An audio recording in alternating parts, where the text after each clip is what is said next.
Hello பசங்களா வணக்கம். இன்னைக்கு இந்த ஷார்ட்ஸில் சிபிஎஸ்சி 10th கிளாஸில் இயல் 2லிருந்து பரிபாடல் அந்த பாடலுடைய பொருளை ரொம்ப சுருக்கமாக பார்க்க போகிறோம்.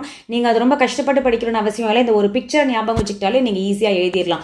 ஸோ இந்த பெரு அண்டம் எப்படி தோன்றியது அப்படிங்கிறத விளக்கக்கூடியது தான் அந்த பாடல். இதற்கு மெயினாக முக்கிய காரணமாக இருக்கக்கூடியது 5 பஞ்சபூதங்கள். பஞ்சபூதங்கள் என்று சொல்லக்கூடிய வானம், காற்று, தீ, நீர், நிலம், இந்த 5ம் இந்த பர்டிகுலர் ஆர்டரில் தான் இந்த யூனிவர்ஸை தோற்றுவித்திருக்கு. அதாவது பல யுகங்களாக ஊழிகளாக இந்த அண்டம் தோன்றுவதற்கு காரணமாக இருந்தது இந்த பஞ்சபூதங்கள் தான். அது எந்த ஆர்டரில் தோன்றியிருக்குன்னு ஞாபகம் வச்சுக்கிட்டிங்கன்னா இங்கே எழுதிடலாம். ஓகேவா?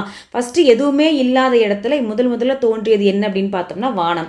எதுவுமே இல்லாத வான்வெளி. அந்த வான்வெளியில் பல யுகங்களாக ஒரு கரு உருவாகியிருக்கு. ஒரு பெரு சத்தத்துடன் ஒரு கரு உருவாகியிருக்கு.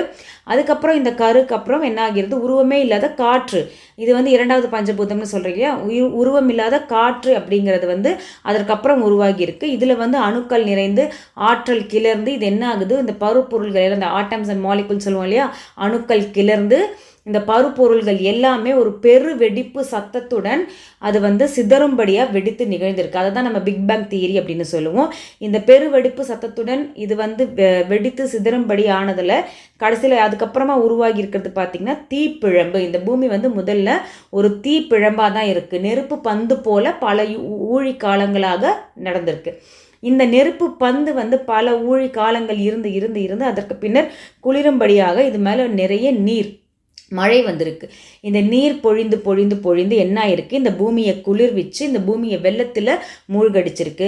இந்த பூமி வெள்ளத்தில் குளிர்ந்து மூழ்கி அதன் பின் இது பல ஊழிக்காலங்கள் நடந்த பின்னர் இந்த நிலத்தில் உயிர்கள் ஜனித்து உருவாகி இருக்கின்றது. இதை தான் நம் முன்னோர்கள் அண்டம் உருவான கதையாக கூறுகிறார்கள். இது பல ஆயிரம் ஆண்டுகளுக்கு முன்னரே கூறப்பட்டிருக்கு. இந்த வெஸ்டர்ன் தியரி, மேற்கத்திய தியரிகள் எல்லாமே இப்போ ரீசெண்டாக வந்தது தான். பட் நம் முன்னோர்கள் இதை பல ஆயிரம் ஆண்டுகளுக்கு முன்னாடி சொல்லியிருக்காங்க. இதுதான் இந்த பாடலின் பொருள். ஸோ இந்த ஒரு பர்டிகுலர் பிக்சரை நீங்கள் ஞாபகம் வச்சுக்கிட்டா ஈஸியாக எழுதிடலாம். இந்த main content, main video link உங்களுக்கு இந்த டைட்டிலுக்கு மேலே கொடுத்துருக்கேன். வேணும்னா கிளிக் பண்ணி பாருங்கள். Stay tune.